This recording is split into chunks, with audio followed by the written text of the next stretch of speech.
Hello guys, आज मैं hatchet movie part 2 को एक्सप्लेन करने वाला हूँ। इसका पार्ट 1 आपको डिस्क्रिप्शन में मिल जाएगा, तो प्लीज़ बच्चे और कमज़ोर दिल वाले इस वीडियो को ना देखें, बाकी आपकी मर्जी है। ये मूवी उसी सीन से शुरू होती है जहाँ इसका पिछला वाला पार्ट खत्म हुआ था। कहानी की शुरुआत में मैरी बेथ अपनी जान बचाने के लिए क्राउली की आंखें फोड़ देती है और क्राउली उसे छोड़कर पानी में गिरा देता है। मैरी बेथ मौके का फायदा उठाकर पानी के रास्ते यहाँ से जाने लगती है। तभी उसे वहाँ जैक मिलता है, जो पिछली मूवी में स्वैम्प टूर पर जाने से मना कर रहा था।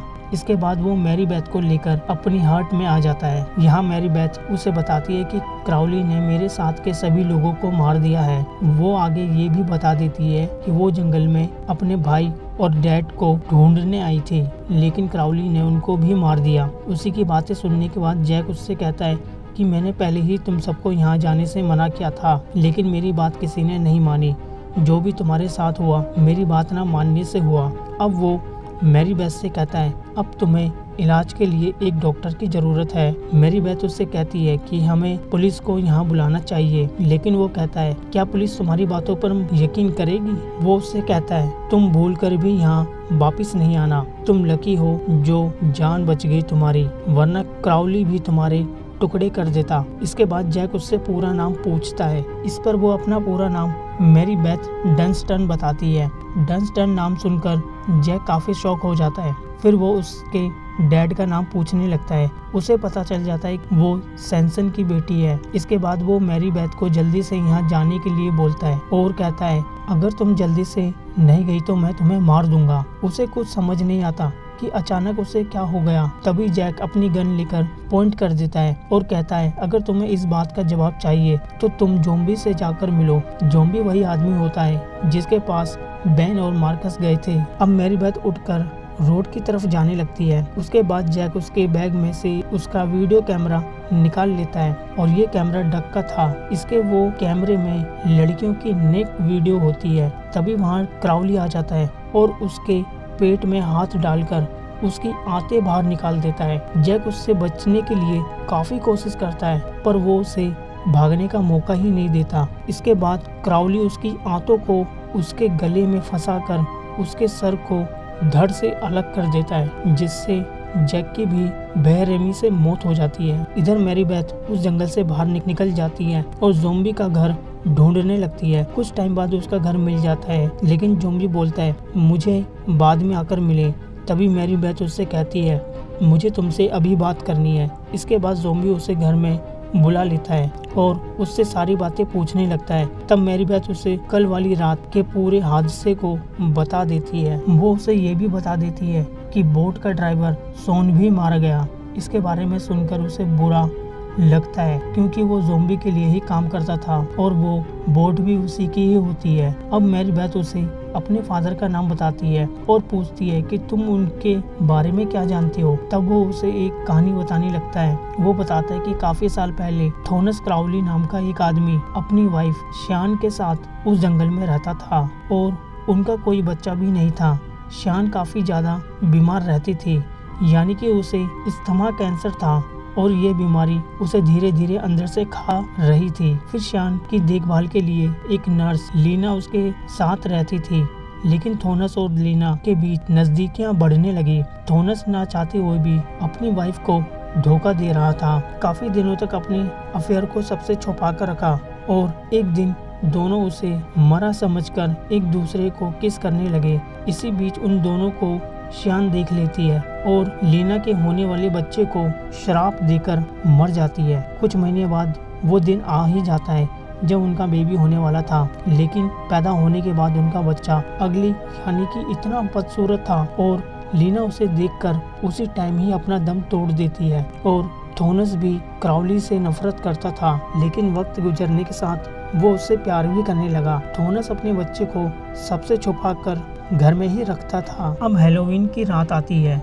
और 3 बच्चों की शरारत से घर में आग लग जाती है और थॉमस उसे बचाने की काफी कोशिश करता है, लेकिन इस सब के बीच क्राउली मारा जाता है। अगले दिन थोनस उस बच्चे के घर जाता है, लेकिन उसका कोई फायदा नहीं होता। उन बच्चों के पेरेंट्स नहीं मानते कि उनके बच्चों ने ऐसा क्या होगा, और कुछ सालों बाद थोनस भी अपने बच्चे के दुख में मर जाता है। और तभी से क्राउली अपने डैड को जंगल में ढूंढता रहता है, और उसके बीच में जो भी कोई आता है वो उसे बेरहमी से मार देता है। इसके बाद मैरी बेथ पूछती है कि इन सब में मेरे डैड का क्या रोल है। तब ज़ॉम्बी बताता है कि उन 3 बच्चों के बीच उसके डैड भी थे, जिसकी वजह से क्राउली मारा गया।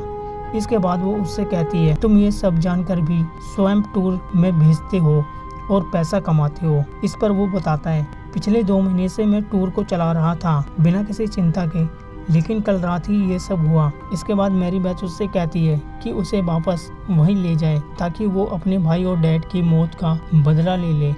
लेकिन ज़ॉम्बी बताता है, तुम उसे नहीं मार सकती, अगर वो मर भी गया तो वापस से जिंदा हो जाएगा।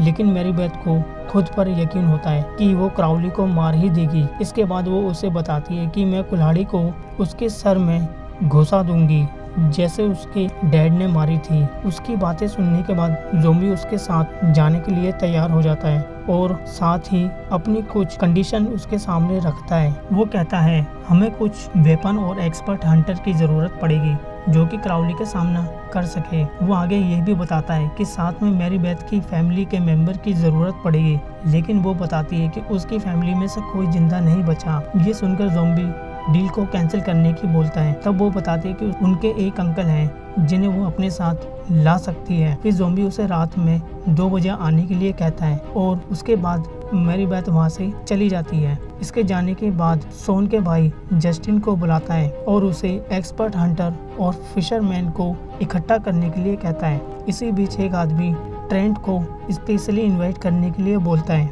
लेकिन ज़ॉम्बी जस्टिन को उसके भाई के बारे में नहीं बताता कि वो मर गया है। दूसरी तरफ मैरी बेथ अपने अंकल के पास जाकर सारी बातें बता देती है कि उसके भाई और डैड इस दुनिया में नहीं रहे। ये सुनकर उसके अंकल दुखी होते हैं और कहते हैं, तुम्हारे डैड एक अच्छे इंसान थे और मेरे सबसे अच्छे दोस्त भी। इसके बाद मैरी बेथ क्राउली के बारे में बताने लगती है। इस पर वो कहते हैं कि ये सब झूठी बातें, लेकिन वो कहती है कि मैंने उसे अपनी आंखों से देखा है और उसने मेरे सामने सब लोगों को मार दिया। उसके अंकल का कहना होता है कि हमें इस बात को पुलिस को बताना चाहिए, लेकिन वो कहती है, एक बार मेरे साथ स्वैम्प टूर चलें, जिससे पता चल जाएगा कि क्राउली असली है कि नहीं। उसकी बातें सुनने के बाद बॉब तैयार हो जाता है। अब दोपहर में ही मैरी बेथ ज़ॉम्बी के पास जाती है, जहां काफ़ी सारे हंटर आए हुए थे। यहां ट्रेंट भी पहुंच जाता है, जिसे स्पेशल ज़ॉम्बी ने बुलाया था। इसके बाद ज़ॉम्बी उसके सामने आ जाता है और उनके सामने $500 का ऑफर रखता है कि जिसमें सिर्फ उसकी बोट को वापस लाना होगा। आगे वो बताता है कि इस बीच उन्हें विक्टर क्राउली का सामना भी करना पड़ सकता है। अब क्राउली का नाम सुनने के बाद काफी हंटर वहां से जाने लगते हैं और ट्रेंट भी जाने लगता है। ज़ॉम्बी ट्रेंट को रोकने लगता है और डबल पैसे का लालच देकर उसे रोक लेता है। अब वो सबसे कहता है कि अगर वो विक्टर क्राउली का सर लेकर आएंगे तो वो उन्हें $5000 देगा, जो कि काफी बड़ी रकम होती है। इसके बाद वो पूरी तैयारी करके स्वैम्प टूर की तरफ निकल जाते हैं। ज़ॉम्बी जानता था कि ये सब खतरे की तरफ जा रहे हैं, लेकिन वो किसी को भी अपने साथ ले जाने के लिए मना नहीं करता। अब काफी आगे जाने पर उन्हें शॉन की बोट का साइन मिल जाता है। एक वेनन नाम का हंटर उन्हें अपनी बातों से परेशान करने लगता है। इस पर ज़ॉम्बी उसे कहता है, सिर्फ अपनी आंखें खुली रखें, ना कि मुंह। कुछ टाइम बाद वो स्वैम्प में पहुंच जाते हैं और मैरी बेथ यहाँ क्राउली का घर ढूंढने लगती है ताकि वो अपने भाई और डैड की बॉडी यहाँ से ले जाए। उन्हें ढूंढते ढूंढते रात हो जाती है, लेकिन उसका घर अभी तक नहीं मिलता। अब ज़ॉम्बी कहता है कि हम सब अलग अलग ग्रुप से उस घर को ढूंढेंगे और आगे किसी को क्राउली मिल जाए तो वो उसे शूट करके मार दे।